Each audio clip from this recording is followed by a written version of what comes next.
Alors, salut les amis, je vous fais une petite vidéo supplémentaire, une fois n'est pas coutume. Par contre, c'est pas de l'analyse technique ici, je voudrais reparler des leviers. Parce que là, je reçois pas mal de messages privés.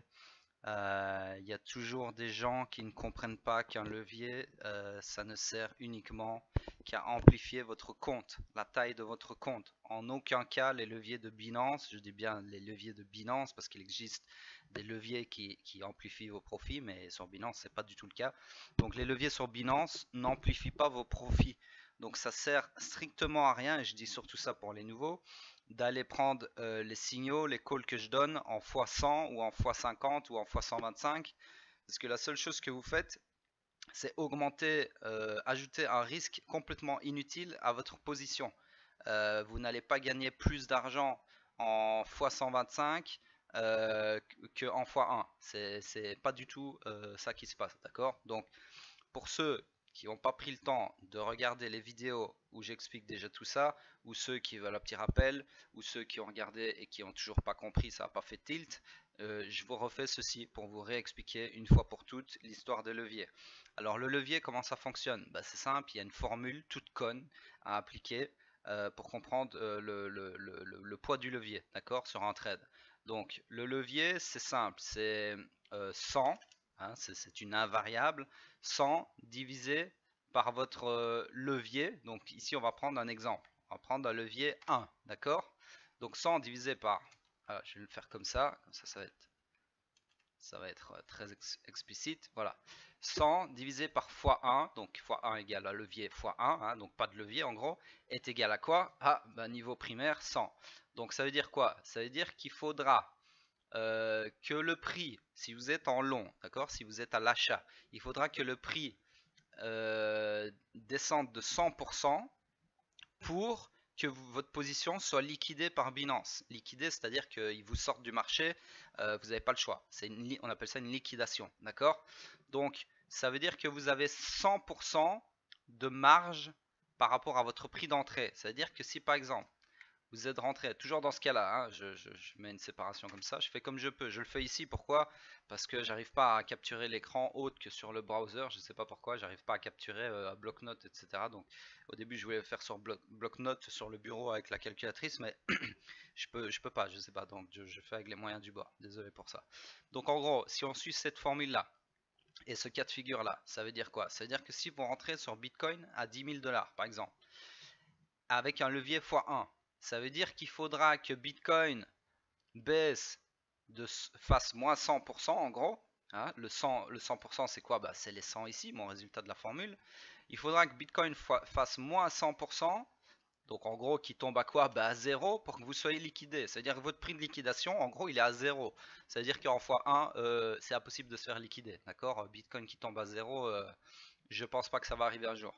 Donc ça, c'était un premier exemple. Maintenant, si je prends un levier x20, ce qui est le maximum que je donne sur le VIP. On reprend pareil, la variable 100 divisée par la taille du levier, donc x20 ici, est égal à combien?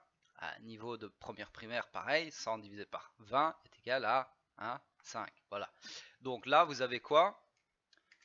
Si vous avez toujours un Bitcoin que vous avez acheté à 10 000 $, ça veut dire que le prix, ça veut dire que si le Bitcoin baisse de 5%, hein, les 5%, je les sors d'où? Bah, je les sors de là, du 5 là, d'accord?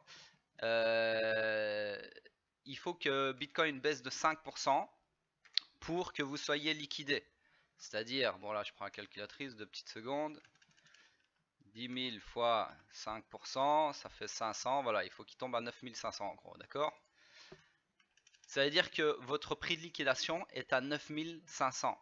Donc là, il y a un peu de marge, c'est pas fou, mais il y a un peu de marge, d'accord? Donc vous avez droit à une fluctuation du prix dans le mauvais sens, donc à la baisse dans ce cas-ci, si vous êtes à l'achat, de 500 $. Alors maintenant, on va prendre un autre exemple, pour vous compreniez bien les risques, d'accord?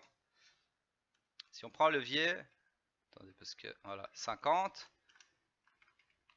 on prend un levier 50, là c'est quoi? Bah, c'est 2, d'accord? Parce que 100 divisé par 50, c'est 2.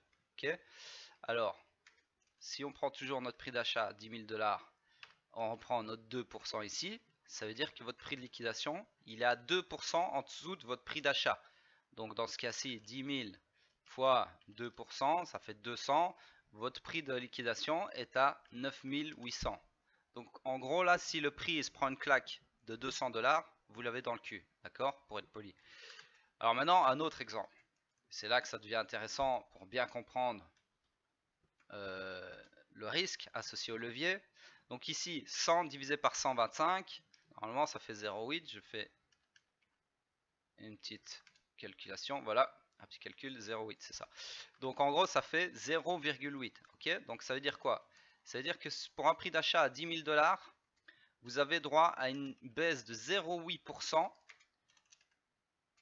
C'est-à-dire que ça vous ferait combien sur 10 000 $ fois 0,08%, ça fait 80 $, les amis. 80 $.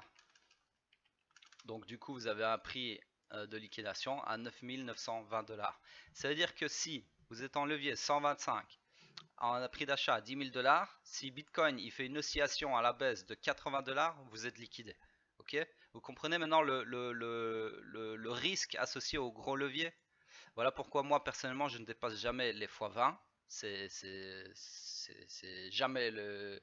Je fais jamais plus que x20. Ça, pour moi c'est complètement c'est du suicide, d'accord? Parce que déjà en x20 vous avez seulement droit à une fluctuation du prix de 5%. Donc vous voyez que ça fait déjà un prix de liquidation à 9005 pour un prix d'achat à 10 000. Donc voilà, ça c'est vraiment la théorie. Alors en gros, si vous avez compris ça, bah, vous comprenez que les leviers sur Binance, ça n'amplifie pas le profit. Pourquoi? Parce que si vous comprenez les calculs dans le Excel, si vous allez regarder les formules derrière le Excel, vous allez voir que le calcul de la taille de la position et le levier sont des variables complètement à part. Le levier, que vous soyez en x1 ou x125, ne va rien changer à votre taille de position, vu que le levier, le fois xxx, n'est pas une variable du calcul de la taille de la position. Et s'il n'est pas une variable du calcul de la taille de la position, forcément, il ne peut pas influencer votre profit ou votre perte, vu que le profit et la perte sont calculés en fonction du prix d'entrée, du stop loss, qui vous donne une taille de position, une taille totale d'exposition au marché. C'est des maths à la con, je ne peux pas expliquer plus simplement que ça. En gros, c'est complètement, comment on dit en français, non relié, d'accord? Le levier avec le calcul de la taille de la position n'ont rien à voir. Donc forcément, par définition, la taille du levier n'influence pas votre profit ou votre perte, d'accord? Donc vous allez me dire, mais alors à quoi ça sert un levier? Parce qu'il y en a qui n'ont peut-être toujours pas compris où je veux en venir. Un levier sur Binance, ça sert aux petits comptes. C'est-à-dire que par exemple, un mec qui a un compte futur de, je sais pas, 1000 $. Ok, moi, enfin, j'appelle ça un petit compte, mais bon, c'est peut-être pas un petit compte pour certains. On va dire 1000 $. S'il prend tous ses trades en x1, bah, ça veut dire qu'il va pas pouvoir prendre beaucoup de trades, parce que s'il prend un trade et que sa taille d'exposition, je dis des chiffres en l'air là, mais sa taille d'exposition c'est 500 $, bah, ça veut dire qu'avec un portefeuille de 1000 $, il peut être sur deux trades à hauteur de 500 $ la position par trade. Il peut être que sur deux trades à la fois, ce qui est pas ouf, d'accord? C'est-à-dire que le gars il peut prendre que deux trades à la fois. Maintenant, si ce gars-là il fait du levier fois 10, on va dire, d'accord? Ça veut dire que la taille de son portefeuille passe non pas de 1000 $, n'est pas de 1000 $, mais de 10 fois plus. C'est-à-dire de 10 000 $. Ça veut dire que concrètement, le mec, il a toujours que 1000 $ sur son portefeuille futur, mais virtuellement, il a le potentiel de s'exposer en termes de taille de position sur le marché à hauteur de 10 000 $. Donc s'il continue à prendre des trades qui ont des tailles de position de 500 $ par trade, il va pouvoir en prendre beaucoup plus que deux.